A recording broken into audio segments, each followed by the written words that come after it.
bienvenue dans cette nouvelle vidéo. Dans cette vidéo, je vais vous expliquer l'intelligence artificielle, la régression et la classification.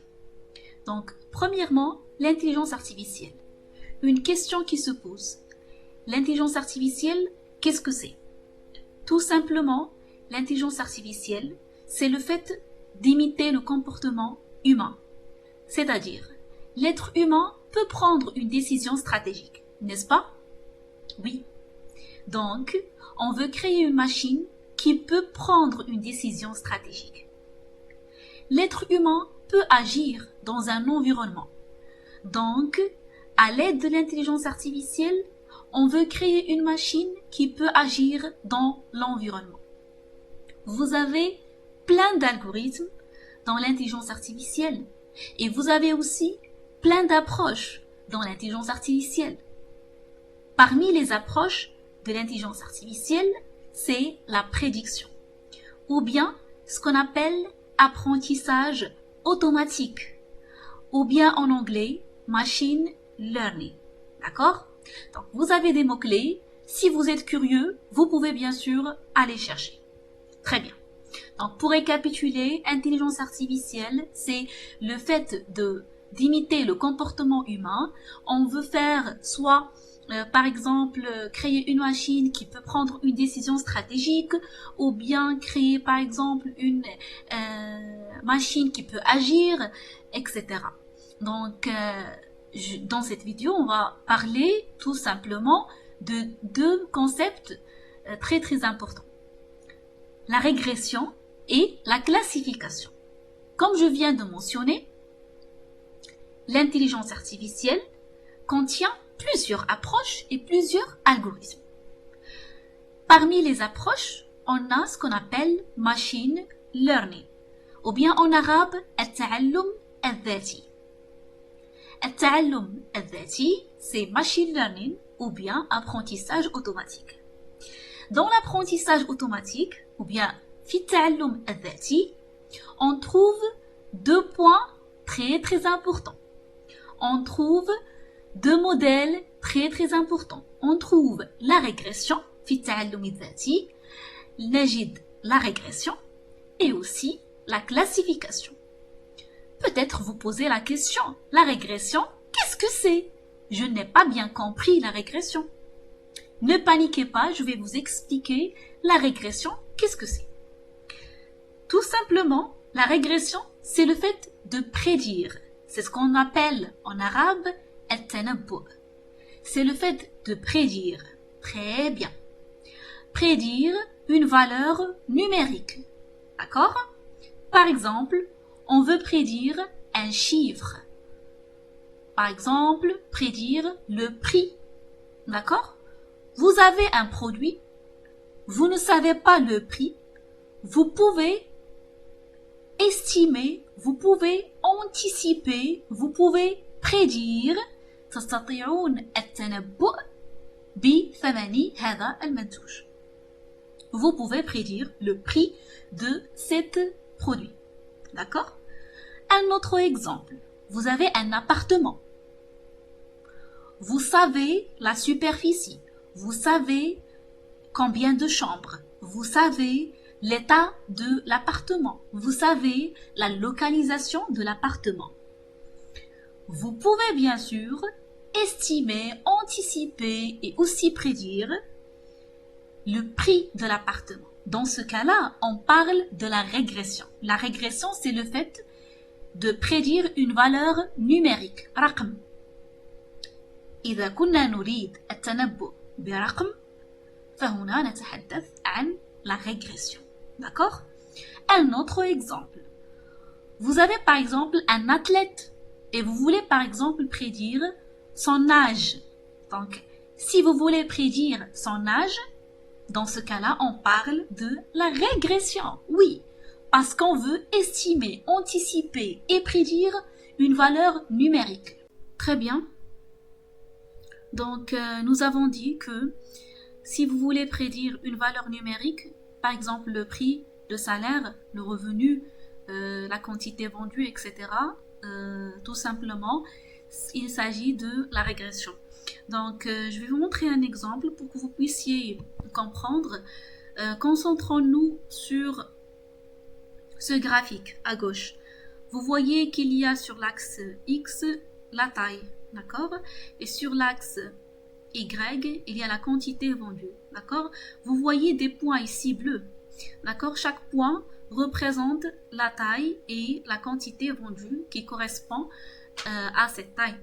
Donc, par exemple, si vous voulez savoir la taille qui représente ce point, donc vous devez projeter ce point sur l'axe X. Et si vous voulez savoir la quantité, vous devez projeter bien sûr ce point sur l'axe Y et ainsi de suite. Supposons que nous avons par exemple une nouvelle taille. Par exemple, on a 120. Donc, nous avons 120. On ne sait pas, 120 existe ici, mais on ne sait pas quelle est la quantité vendue pour la taille 120. D'accord? Donc, en se basant sur l'historique vendu, en se basant sur tous ces points, on peut savoir la quantité achetée pour la taille 120. Donc, qu'est-ce qu'on doit faire? On doit projeter, d'accord? Projeter 120 qui existe ici. Donc, je pense que vous voyez le curseur existe ici. On doit le projeter sur la droite rouge. D'accord? Donc, une fois je projette 120 sur la droite rouge, je peux voir bien sûr donc la droite rouge ici, donc je peux projeter ce point sur l'axe Y. Donc ici c'est la quantité achetée et ici c'est la taille, d'accord? Donc cette droite représente la droite de la régression, d'accord? Et vous pouvez l'ajouter au niveau d'Excel, je vais vous montrer comment. D'accord? Donc, je vais partager avec vous un autre exemple, c'est un TP. C'est un TP que nous avons fait dans le cours. Nous avons le nombre d'heures étudiées par chaque étudiant et nous avons aussi le score. Par exemple, j'ai de nouveaux étudiants. D'accord? Comme ça. Par exemple, j'ai 3 nouveaux étudiants. Donc, le premier nouveau étudiant a étudié 10 heures. Très bien. Le deuxième nouveau étudiant a étudié 5 heures. Et le troisième nouveau étudiant a étudié 7 heures. D'accord? Donc, vous avez les nouveaux étudiants, le nombre d'heures étudiées par chaque étudiant. Et vous ne savez pas le score. Donc, vous ne savez pas le score. Vous ne savez pas la note de ces nouveaux étudiants. La question qui se pose maintenant, comment savoir les notes de ces nouveaux étudiants? Donc la réponse, c'est à travers l'intelligence artificielle, plus précisément à travers la régression. Vous pouvez faire un apprentissage, à travers tous ces points qui représentent tous les étudiants, l'historique des étudiants. D'accord? Nous pouvons anticiper, nous pouvons estimer et aussi nous pouvons prédire la note de ces 3 étudiants. Peut-être vous posez la question, comment faire? Donc je vais vous montrer. Je vais vous montrer maintenant comment faire. Très bien. Donc la première chose, et c'est ce que vous devez faire dans votre projet de régression. Par exemple, vous avez 2 colonnes. Donc la première chose, donc je vais faire comme ça. Donc je vais faire insertion. Après, donc tableau. Donc je fais OK. Et voilà, donc nous avons un tableau. Comme vous voyez, on a le nombre d'heures étudiées par l'ensemble des étudiants. Et on a pour chaque étudiant la note. Donc tout ça, c'est l'historique. D'accord? Alors, vers la fin, j'ai 3 étudiants et je ne sais pas quelle est la note de chaque étudiant. Donc, comment faire? Premièrement, vous devez bien sûr tracer le nuage de points. D'accord? Le nuage de points, qu'est-ce que c'est? C'est ça. Donc, je dois bien sûr tracer le graphique qui représente l'ensemble des étudiants. C'est le nuage de points. Donc, je vais vous montrer comment. Donc, vous devez tout simplement sélectionner l'ensemble des données, faire insertion. Après, donc, vous voyez ici qu'il y a des points? Oui, sûrement. Donc, vous choisissez ça Et voilà, comme vous voyez, ça c'est le nuage de points, d'accord? Donc le nuage de points de l'ensemble des étudiants. Comme vous voyez par exemple, lorsque je clique sur cet étudiant, donc le point c'est 1,1 et pour la note, donc c'est 17. Par exemple, cet étudiant, donc 8,9 c'est le nombre d'heures étudiées et 8,9. Donc il s'agit tout simplement, et voilà, 8,9 et pour le score c'est 95, d'accord.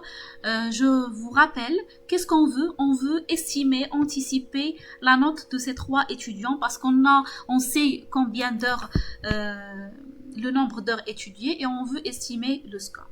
Donc premièrement, quand vous voyez, si vous sélectionnez votre graphique, vous cliquez sur plus. Donc une fois vous cliquez sur plus, donc vous pouvez cliquer sur la dernière option, dans mon cas, c'est la tendance. Donc, si vous cliquez sur la tendance, je pense que vous voyez qu'il y a une droite qui vient d'être ajoutée.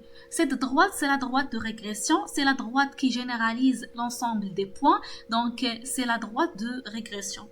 Donc, c'est une droite qui va nous aider à prédire pour les autres étudiants, pour les nouveaux étudiants, à prédire combien sera le score en se basant sur le nombre d'heures étudiées. Par exemple, on a un nouveau point. Donc, ici, vous avez 10. Donc, 10, c'est ici. Comment je peux savoir, bien sûr, le score? Donc, je projette le 10 sur cette droite. Donc, cette droite existe, c'est ça. Donc, je projette. Donc, je fais ce qu'on appelle en arabe esqat. Donc, je projette le 10 sur cette droite et je vais trouver le score, c'est un peu près 100. D'accord? Donc, c'est côté graphique. Maintenant, je vais vous montrer mathématiquement parlant comment faire l'algorithme de la régression linéaire étape par étape. Très bien. Donc, comment faire? Comme vous savez déjà, c'est quoi l'équation d'une droite? Équation d'une droite. Donc, je peux vous montrer ici, par exemple, équation d'une droite. C'est AX plus B, n'est-ce pas? Voilà. L'équation d'une droite, toujours chez Y, égale AX. Ici, A, c'est 2. X plus B, donc B égale à moins 1, d'accord? Donc, c'est l'équation d'une droite où on a deux axes, l'axe X et l'axe Y, d'accord? Bien sûr, ça, c'est une droite, n'est-ce pas? Donc, pour généraliser les données et pour pouvoir prédire pour l'ensemble des nouveaux étudiants, pour pouvoir prédire le score, donc vous devez savoir tout simplement l'équation de la droite qui généralise les données. Donc la droite dans ce cas-là, c'est A multiplié par X plus B. Donc je vais écrire ici, c'est Y égale A multiplié par X plus B. Toujours. Si vous cherchez, mathématiquement parlant, Y, c'est l'axe Y, c'est le score, d'accord? X, dans notre cas, c'est le nombre d'heures étudiées. Et vous avez A, c'est la pente, el-mail en arabe. Et vous avez B, c'est l'ordonnée à l'origine, d'accord? Très bien. Donc, si vous voulez pouvoir prédire la note de nouveaux étudiants, vous devez utiliser cette droite. Donc, comment faire? Vous faites score. Donc, le Y, l'axe Y. Donc, comme vous savez, dans l'axe Y, vous avez le score. Donc, le score égale A, c'est la pente, ou bien el-mail, multiplié par X. Donc, X, c'est dans notre cas, c'est le nombre d'heures étudiées. Donc, je vais faire heures, combien à étudier, plus B qui est l'ordonnée. Donc, je vais faire ordonnée comme ça. J'espère que c'est clair. D'accord? Voilà. Donc, je dois savoir la pente et aussi l'ordonnée à l'origine. Comment faire? Donc, je dois faire ici pente et ordonnée à l'origine. Donc, soit vous écrivez pente et ordonnée, ou bien vous faites A et B, parce que l'équation générale, c'est A multiplié par X plus B. D'accord? Donc, je vais faire, par exemple, sec. c'est juste une valeur initiale, arbitraire, d'accord? Pour commencer. Et après, je vais améliorer la valeur de A et B, d'accord? Donc, initialement parlant, j'ai fait 5, d'accord? Je suppose que la pente égale à 5. Très bien. Et l'ordonnée à l'origine, je vais faire par exemple 4. De même, je vais faire comme ça. Je fais insertion et je fais table. OK. Très bien. Donc ici, vous avez le score réel. Donc je vais ajouter score réel. D'accord? Parce que réellement parlant, l'étudiant qui a étudié 2,5 pour l'heure, donc elle a eu, dans le passé, elle a eu 21. L'étudiant qui a étudié 5,1, elle a eu 47. Alors, l'étudiant qui a étudié 10, oh, je ne sais pas son score parce qu'il s'agit d'un nouveau étudiant, d'accord? Donc, comment faire pour anticiper, prédire et ce qu'on appelle en arabe نتنبأ بنقطة هذا الطالب. Donc ici, vous avez le score réel. Ici, vous allez faire la prédiction. Donc, score prédit. J'enlève bien sûr le. Très bien. Score prédit. Comment prédire? Vous faites égal, d'accord? Le score prédit égal. Comme vous savez ici, j'écris le score égal à la pente. Elle est où la pente? Est-ce que vous pouvez chercher? Est-ce que vous pouvez trouver la pente? Oui, la pente c'est ça. Donc vous devez normalement sélectionner le 5. Comme vous voyez, c'est égal. Après, j'ai sélectionné le 5. Après, je dois faire étoile parce que je dois multiplier. Donc, je dois multiplier le score prédit par égal la pente multipliée par l'heure. Elle est où l'heure?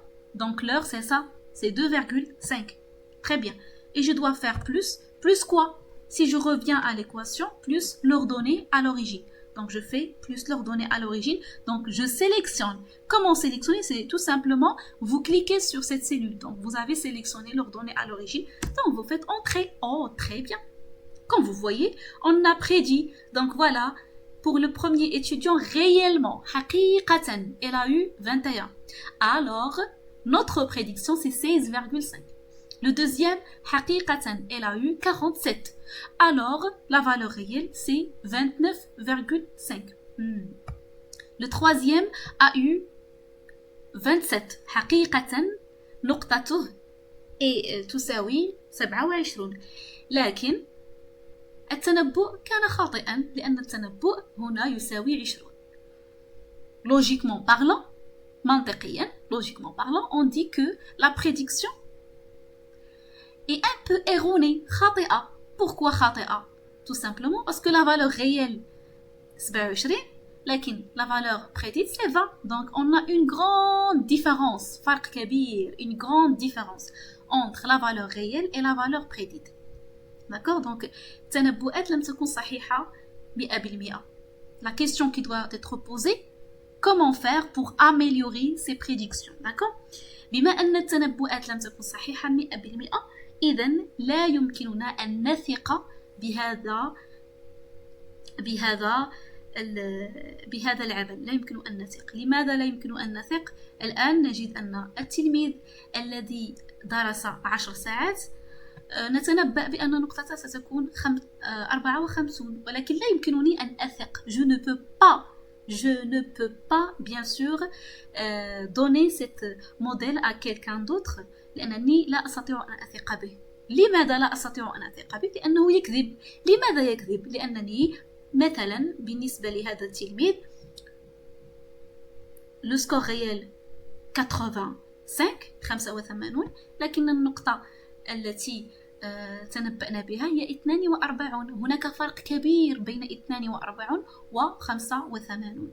إذا لا يمكننا أن نثق بهذا العمل. كيف نحسنه? Comment l'améliorer? Comment bien sûr travailler sur ce modèle pour l'améliorer? Tout simplement, on doit changer les valeurs de A et B. On doit changer la valeur de pente et aussi la valeur de l'ordonnée à l'origine. Donc si je fais 2, 3, encore pire, parce que la valeur réelle ici 21, la valeur prédite c'est 8. D'accord? Donc, je vais calculer l'erreur. Donc, comment calculer l'erreur? Donc, vous faites ici erreur, tout simplement.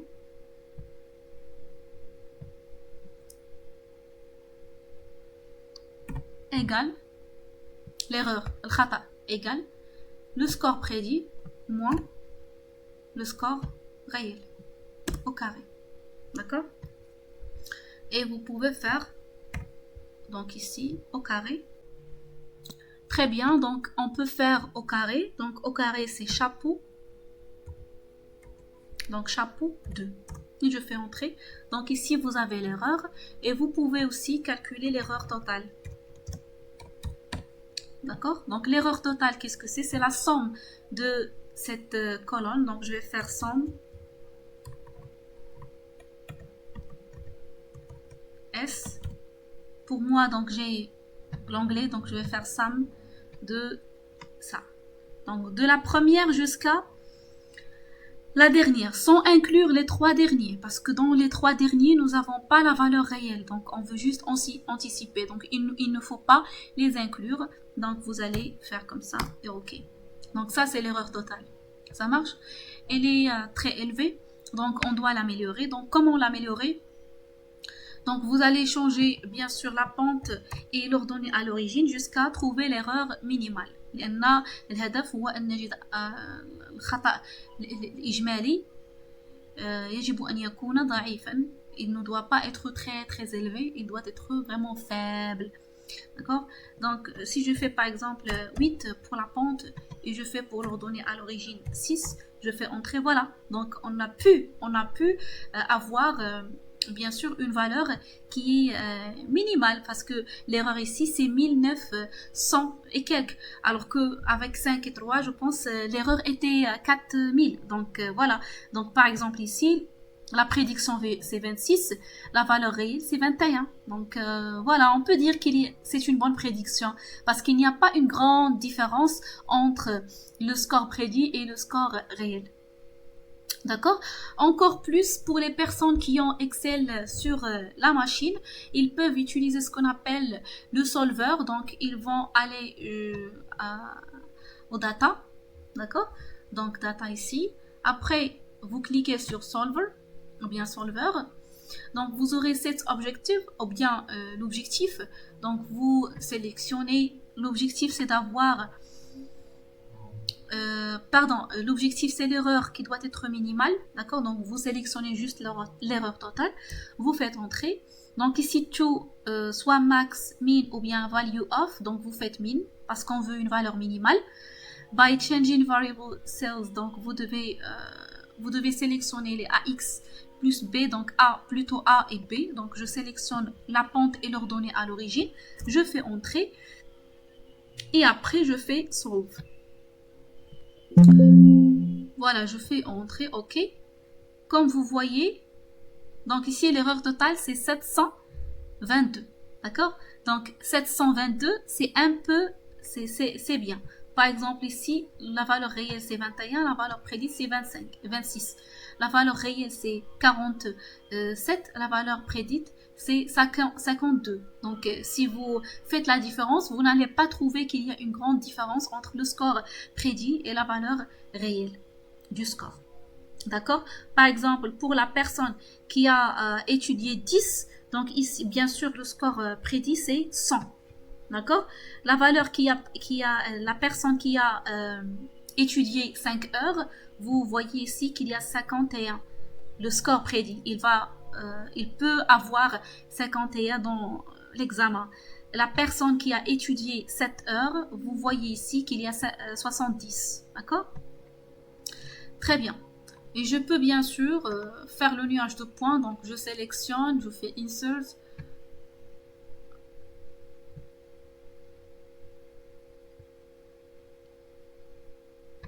Et vous pouvez par exemple sélectionner juste l'heure, le score et le score prédit.